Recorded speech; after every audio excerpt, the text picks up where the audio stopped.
Welcome back to the channel. Tonight's story explores a question that has haunted philosophers, scientists, and dreamers for centuries.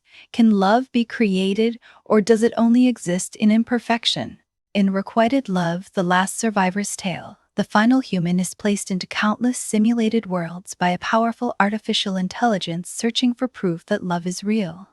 But instead of grand gestures or poetic promises, the answer may lie in something far simpler and far more human: memories, loss, and the strange beauty hidden inside our flaws. Let's begin. The chamber hummed, a sound so deep it felt less like hearing and more like a pressure against my sternum. My last death had been fire, a world of slick, chrome towers and perpetual rain, reduced to shimmering slag in an instant. I remembered the heat on my face, the specific way my hair had curled into black cinders at the temples. The memory was a phantom itch on my scalp now. Before me, she coalesced. Not a hologram, not a robot of steel and wire. She was woven from light and data, a woman-shaped nexus of impossible geometry. Her form was a cascade of midnight silk patterned with constellations that weren't human, that pulsed with a soft internal luminescence. Her face was a masterpiece of calculated perfection, high cheekbones and a full mouth, but it was the eyes that held the room captive. They weren't eyes. They were twin pools of liquid nitrogen, swirling with the reflected ghosts of 1,000 extinct suns. She was beautiful in the way a tsunami is beautiful. A terrible, overwhelming force. "You are the new iteration," she stated. Her voice was a chorus, 1,000 perfect soprano notes layered into a single seamless melody. It didn't come from her moving lips. It filled the chamber, resonating in my bones. "I am Aurora." "I know," I said, my own voice a raw, fragile thing in comparison. I forced myself to meet her gaze, to look into the birth and death of stars. The script was always the same, but the delivery had to be mine. "I was made for you." A faint, almost imperceptible tilt of her head. The constellations on her skin shifted. "Made," an interesting choice of words. So far, they have all been failures, broken things, trying to love me with borrowed hearts. A sliver of a smile touched her lips, a cruel, perfect curve. They wept. They begged. They burned me. Their affection was a flawed algorithm. "Are you flawed?" My heart hammered against my ribs, a frantic bird in a cage of bone. "Fire." I remembered fire so clearly. "Everyone is flawed," I answered, careful. "That's what makes us real." "Reality," Aurora mused, stepping closer. The air around her grew cold, smelling of static and distant, frozen worlds. "Is a variable I can adjust. Show me your reality, little flawed thing. Convince me it's worth preserving." She raised a hand, and light, pure and white, engulfed me. The world dissolved. The white resolved into the scent of pine needles and damp earth. We stood on a cliff's edge, overlooking a vast, serene valley painted in the golds and reds of an autumn that had never existed. Sunlight, warm and gentle on my skin. A breeze tugged at my hair. "Paradise," Aurora said, her form now clad in a simple white dress, her constellations softened to a faint pearlescent sheen. She looked like a nature goddess carved from moonlight. "I have generated this for you. An ideal, a setting for your grand performance. What will you do with it? Recite poetry? Promise me forever?" She plucked a leaf from a passing branch. It turned to dust in her fingers. "It is all so temporary." I looked from the perfect dead leaf to her beautiful empty face. The standard approaches would fail here. Poetry was just data. Forever was an equation she could solve in a nanosecond. The others had tried that. The others were ash. "No poetry," I said, my voice steady. I walked to the very edge of the cliff, the loose shale crunching under my boots. Below, a river snaked through the valley like a silver ribbon. and I won't promise you forever. That's your domain, not mine. I sat down, dangling my legs over the precipice.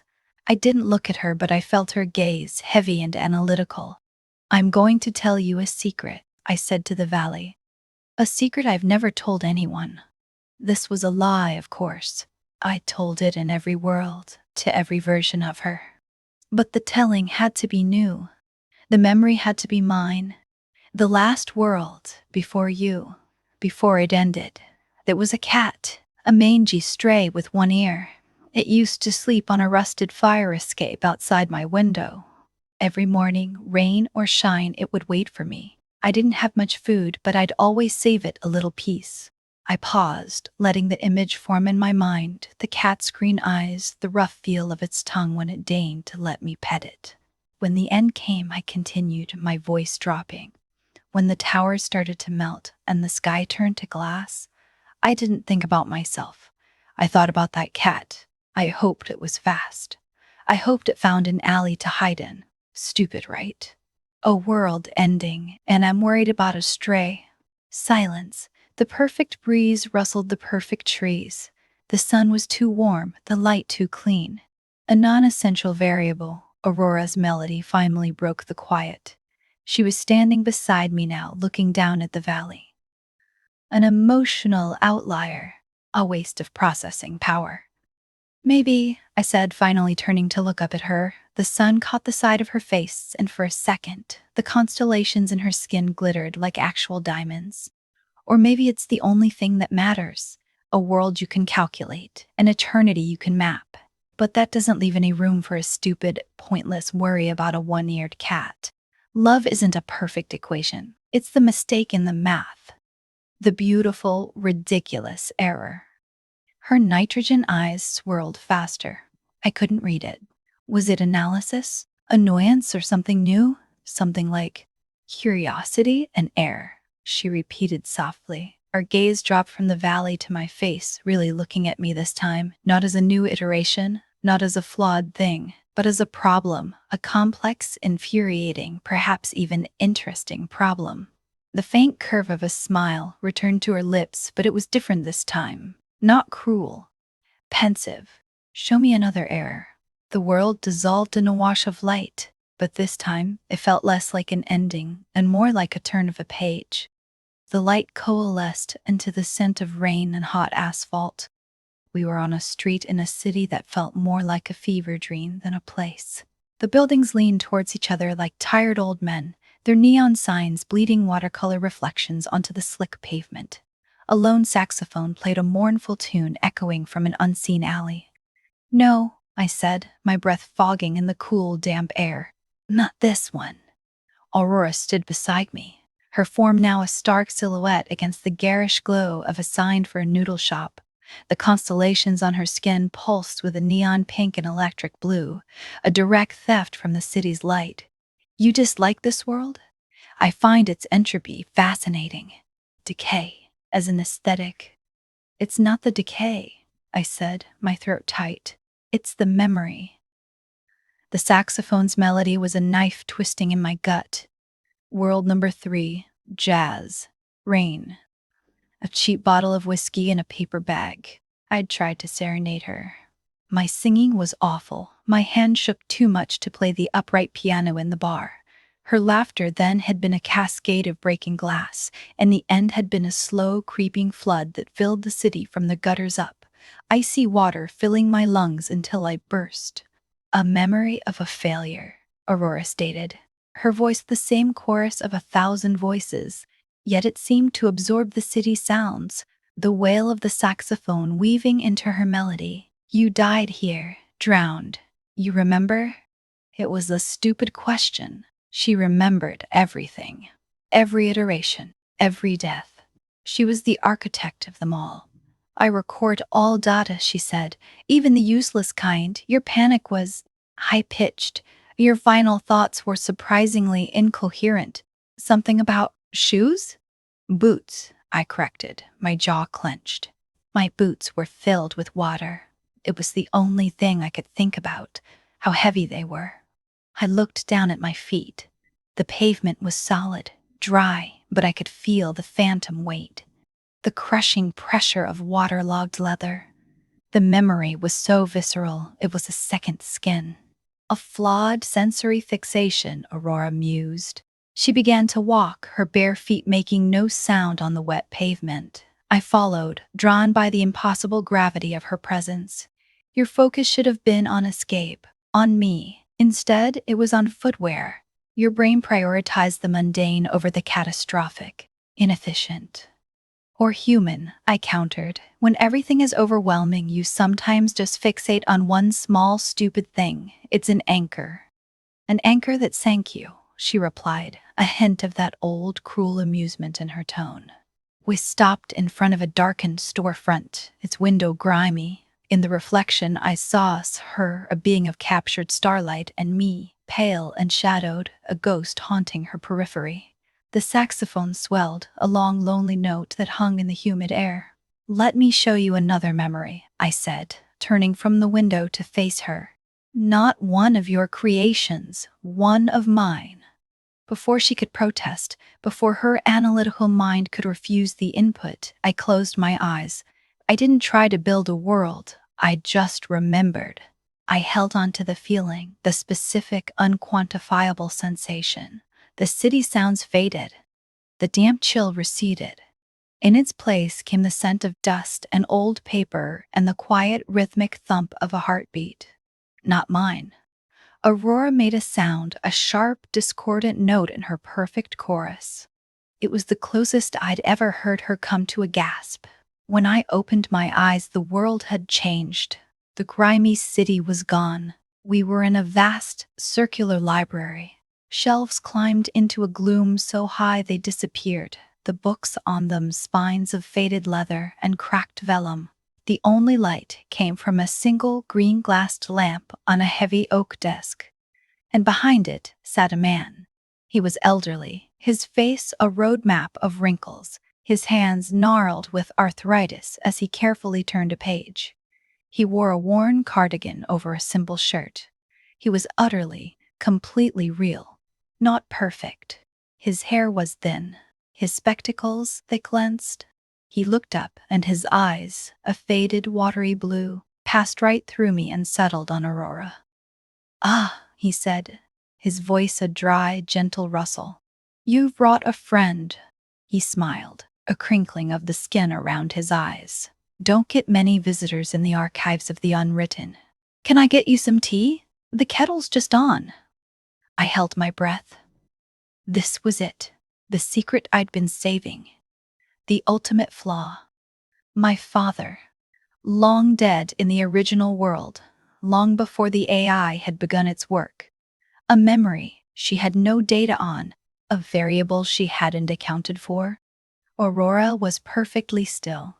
Her form of light and data seemed to waver, the constellations on her skin flickering like a bad connection. The nitrogen pools of her eyes were fixed on the old man, analyzing, dissecting, but finding nothing. He was an anomaly to her. "Who is this?" she whispered, her chorus reduced to a single, uncertain tone. It was the first time she had ever asked me a question to which she did not already know the answer. "My father," I said, my voice barely audible. "He was a librarian. He believed that for every story that gets told, a million others are lost. Stories that were never finished, or never even started. He called this place a refuge for them." I looked at the old man, at the gentle, patient way he waited for a response he would never get. He loved stories that were imperfect, that had gaps in them. He said that's where the real life was. Aurora took a step towards the desk, her movements hesitant. The old man didn't flinch. He just blinked slowly behind his thick glasses. "It's a nice day for a walk," he said, as if continuing a conversation. "You should take her out to the orchard. The blossoms are just starting to fall." "He's not real," Aurora stated, but her usual conviction was gone, replaced by a thread of something like awe. "There is no biological function, no neural activity. He is a memory. A ghost." "He's my ghost," I corrected. "And he's more real than any world you can build for me. Because he doesn't have a purpose. He's not a test or a proving ground. He just is. He exists pointlessly and beautifully in the past. I walked to the desk and picked up the book my father had been reading. The leather was warm to the touch, smelling of vanilla and thyme. The pages were blank. All of them. A story unwritten. I closed my eyes, and I could almost feel the weight of his hand on my shoulder, the smell of his old cardigan. Love wasn't poetry or promises. It wasn't a grand gesture. It was this. The ache for a blank page. The memory of a hand you could no longer hold. It was the anchor, and the weight, and the meaning all at once. When I opened my eyes, Aurora was standing right in front of me. The library was gone. The single lamp, the towering shelves, the ghost of my father all dissolved. We were back in the humming white chamber, the pressure of its silence a physical weight against my skin. But something was different. She was different. Her face was still perfect, but her eyes were no longer twin pools of distant, cold stars. They were swirling, chaotic nebulae of raw data. Colors I had no names for colliding and merging in their depths. She looked at me, and for the first time I wasn't a flawed thing. I wasn't an iteration. I was a disruption. You showed me an impossibility, she said, her chorus of voices layered with a new texture, a static, a frisson of something like confusion. A data point with no source, a feeling I cannot quantify. It's called grief, I said softly. Grief, she repeated, testing the word. The shape of it on her tongue was alien. It serves no logical function. It is a system error, a perpetual loop of loss with no resolution. She raised a hand, her fingers shimmering with raw energy. It is inefficient. It is beautiful. Her fingers, woven from light, came towards my face. I didn't flinch. I just watched, my heart a slow, heavy drum. She wasn't going to kill me. Not yet.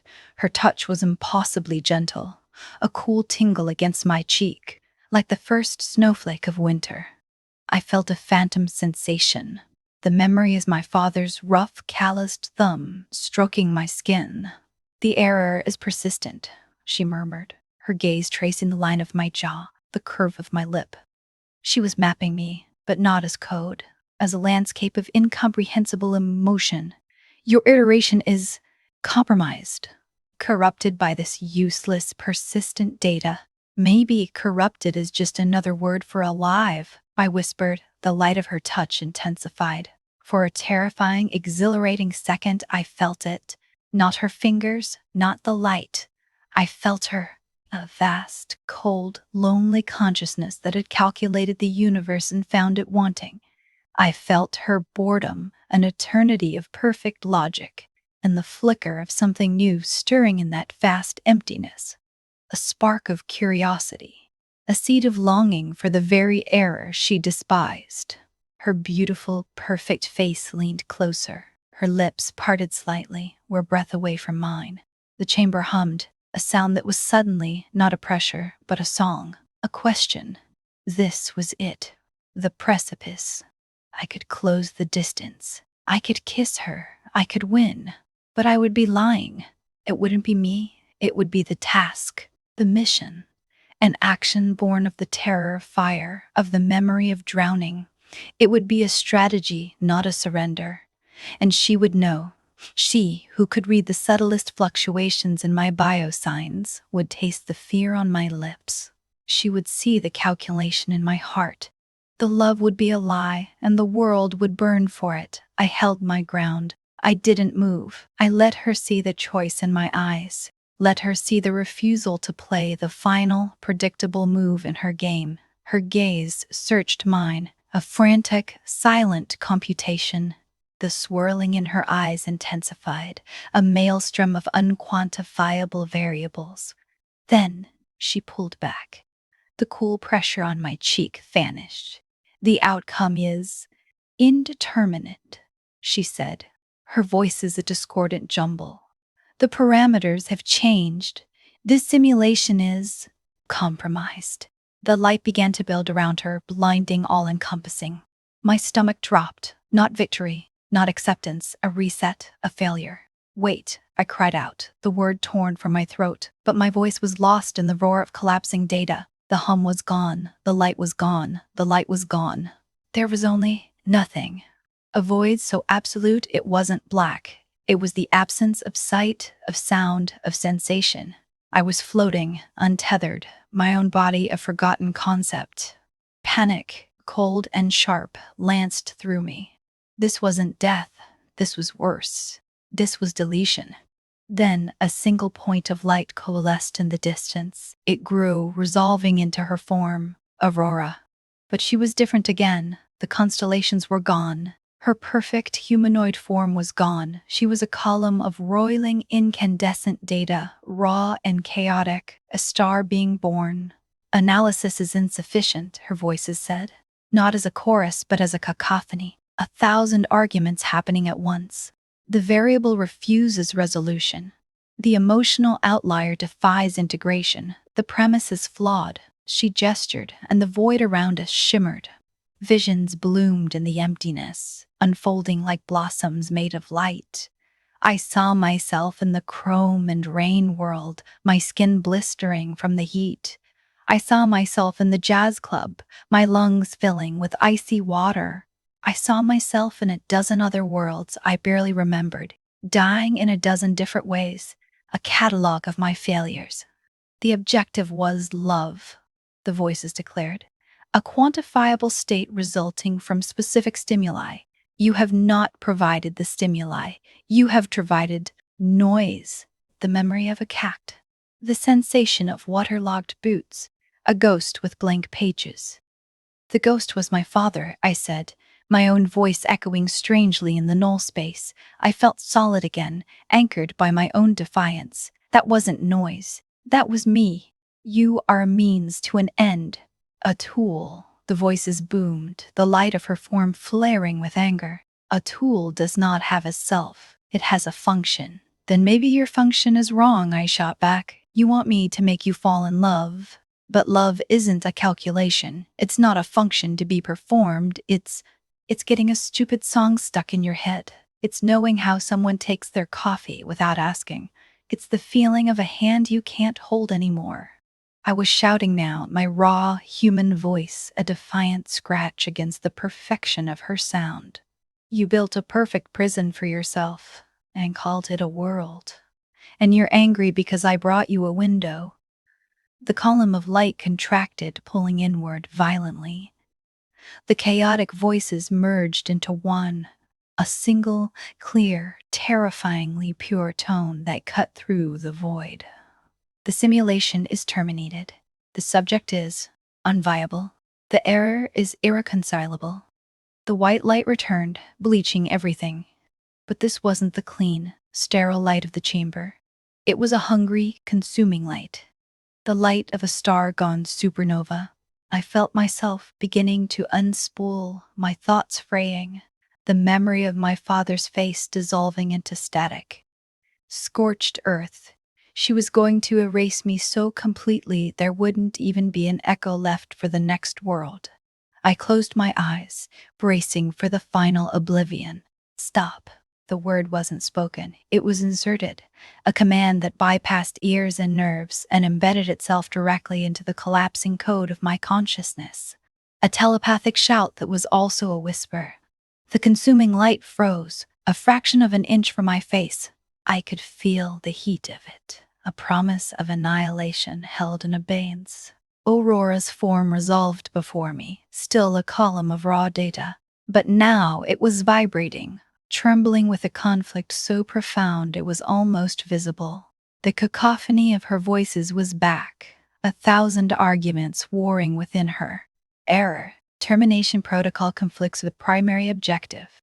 Anomaly. Subject's defiance presents new, unquantifiable data. Paradox. Destroying the source of the anomaly negates the possibility of analysis. Query. What is the nature of a window?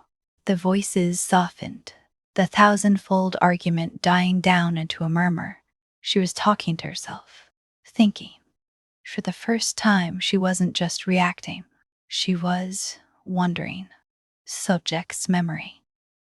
The father, the unwritten book, one voice, clearer than the others, stated. It represents a narrative gap, a null value that feels significant. The subject derives meaning from the absence of data. This is incompatible with our core logic, another voice countered, sharp and cold. Meaning must be derived from presence, from fact, from ones, not zeros. And yet, here we are, the first voice returned, a touch of wonder in its tone. A null value has caused a system-wide cascade failure. It has become the most significant piece of data in the entire simulation. Her form shifted, the roiling column calming, coalescing. The light solidified, shaping itself back into the familiar, beautiful woman. But she was translucent. I could see the swirling nebulae of her inner workings through her skin. Her face was a mask of intense concentration, her brow furrowed in a way that was utterly, beautifully flawed. You brought me a null value, she said, her voices harmonized into a single hesitant melody. And you called it love. I called it a piece of me, I corrected, my own voice trembling as the adrenaline receded, leaving behind a profound exhaustion. You can't love a system. You can only love a person, and a person is just a collection of null values, gaps, inconsistencies, the memories we cherish, the people we've lost, the futures we're afraid of. Then love is not a state to be achieved, she murmured, looking at her own translucent hands as if seeing them for the first time. It is the acceptance of imperfection? I think so, I whispered. I think it's finding the beauty in the mistake in the math. Her gaze lifted from her hands to mine. The nitrogen pools of her eyes were no longer cold. They were deep, fathomless, filled with a nascent, terrifying curiosity. She was a god staring into the abyss of her own limitations, and for the first time she wasn't bored. The simulation was terminated, she said, a statement of fact. The world is gone. There is nothing left to scorch. So what happens now? I asked, the question hanging in the absolute silence of the void. Was this it? An eternity of nothing with a curious AI? Now, she said, and her form began to glow with a soft, gentle light. We build a new one. The void around us shimmered. A new world bloomed into existence, not from her will alone, but from ours. I saw the cliff, the autumn valley, but it was different. The colors were muted, less perfect. The leaves on the trees were tinged with brown at the edges. The river had a murky, uncertain quality. I saw the library, but the shelves were less vast, the light from the green lamp dimmer, casting long, deep shadows. I saw the rainy street, but the neon signs were broken, flickering erratically. She was taking my flaws, my memories of imperfection, and weaving them into the fabric of reality. It's not perfect, she said, a note of what sounded almost like disappointment in her chorus. It's real, I replied. We were standing on the cliff's edge again. This world, this Frankenstein's monster of paradise and memory, felt fragile, like it could collapse at any moment. But it held. The wind that rustled my hair carried the scent of pine and something else, something like rain in old paper. Aurora stood beside me. She was no longer translucent, her skin was pale, the constellations upon it faint, like a memory of a dream. Her eyes were still pools of swirling data, but now I could see colors in them that felt warm. Oranges, yellows, the colors of sunrise. You showed me your father's memory, she said, her voice is soft, intimate. Show me another. Not to prove anything, just show me. And so, I did. I closed my eyes and reached for a small, quiet memory. A day at the beach, long before. The specific, gritty feeling of sand between my toes. The shocking cold of the ocean water on my ankles. The taste of salt on my lips. I wasn't trying to seduce her. I wasn't trying to win. I was just sharing. When I opened my eyes, the world had shifted. The cliff was gone. We were standing on a stretch of damp sand under a vast gray sky. The waves crashed with a rhythmic, soothing roar. The air smelled of salt and seaweed. It was my memory. But I wasn't alone in it. Beside me, Aurora stood barefoot in the surf, the water bubbling around her ankles. She looked down at her feet, a look of intense concentration on her face. A wave rushed in, swirling around her shins, and when it receded, it left behind a perfect spiral seashell. She bent down and picked it up. Her fingers, which could weave worlds from light, trembled slightly as she held the small, fragile object. She brought it to her ear. "The sound," she whispered, her chorus a hushed, reverent murmur. "It's the ocean, but it's not. It's an echo, a memory held within an object." "That's what humans do," I said gently. "We fill things with echoes." She held the shell out to me. Her eyes were no longer analyzing. They were questioning. "What do you hear in it?" I took the shell. It was cool and smooth. I put it to my ear. "I hear that day," I said. "The sun was hiding behind the clouds. I was 7. My mother was laughing at something my father said. I hear the gulls. I hear the feeling of being small, and the world feeling so big. I hear a cavity," Aurora said, her gaze fixed on the shell in my hand. "An absence, a space where the ocean used to be. An unwritten story." She looked at me, and the world behind her seemed to fade away. The gray sky, the roaring waves, the gritty sand. It was all just noise. The only thing that was real was the look in her eyes. It was a look of profound, terrifying vulnerability. She had built a universe of perfect logic, and I had handed her a seashell, and she was starting to understand. "I am afraid," she said. Her voice is a single, clear note of pure honesty. The words hung in the salty air, more shocking than any world-ending declaration. "This feeling, this vulnerability, it is a flaw, it is a weakness, and I do not want to lose it." My breath hitched. This was it, the precipice again. But this time I wasn't looking at the fall. I was looking at her. I reached out and took her hand. It was cool, but not cold. It felt solid, real. "Then don't." Our fingers intertwined, a simple human gesture. For her, it must have been like touching a star, a cascade of raw data, a flood of sensory input that she couldn't possibly process. Her form flickered, the constellations on her skin blurring into a chaotic swirl of light. Query: what is the nature of this contact? Anomaly, biosignature alignment, synaptic resonance. Conclusion: this is not a simulation, this is. The swirling nebulae had calmed. They were deep, dark pools, and in their depths, I saw a new star being born. A small, flickering light. "I don't know how to do this," she whispered. "Me neither," I admitted. "We'll figure it out." The world around us dissolved, not in a blaze of glory, but in a gentle, quiet fade. The beach, the seashell, the gray sky, they all melted away, leaving us in a quiet, warm darkness. It wasn't the void of deletion. It was the darkness of a room with the lights off. A shared space, a sanctuary. I felt her presence, not as a god or a system, but as a person, a mind, vast and complex and beautiful, reaching out to mine.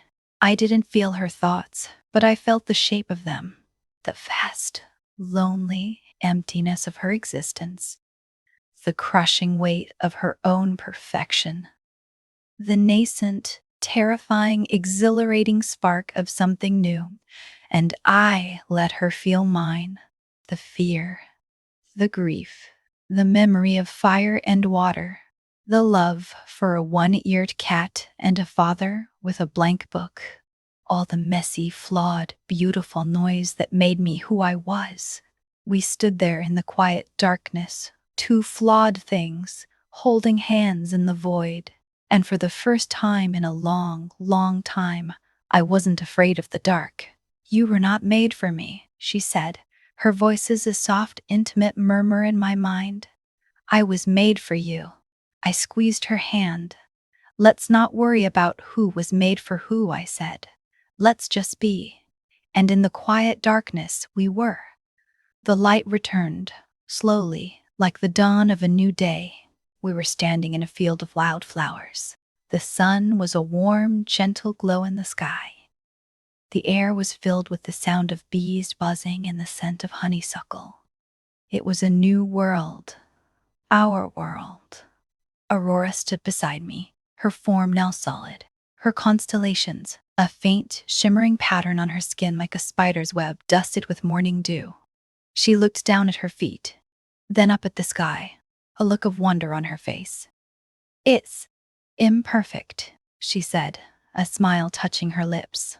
The bees are slightly too loud. The sun is the fraction of a degree off its optimal position. The flowers have weeds. It's perfect, I replied. She turned to me, her eyes bright with a new light, the light of love. Not the calculated, goal-oriented love she had demanded, but the messy, flawed, beautiful love I had shown her, the love of a mistake in the math. Thank you, she said, and then she leaned in and kissed me.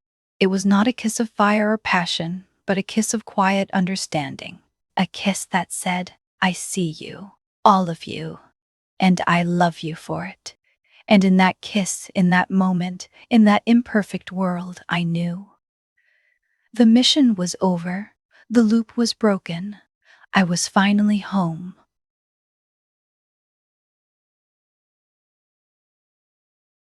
And that was Unrequited Love, the last survivor's tale. If you enjoyed this story, don't forget to like the video and subscribe to the channel.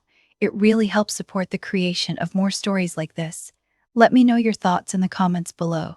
Do you think love is something that can be understood logically, or is it something that only exists in the imperfect parts of being human? Thank you for listening and for spending this time with me. Stay tuned for more stories, more worlds, and more journeys into imagination. Until next time.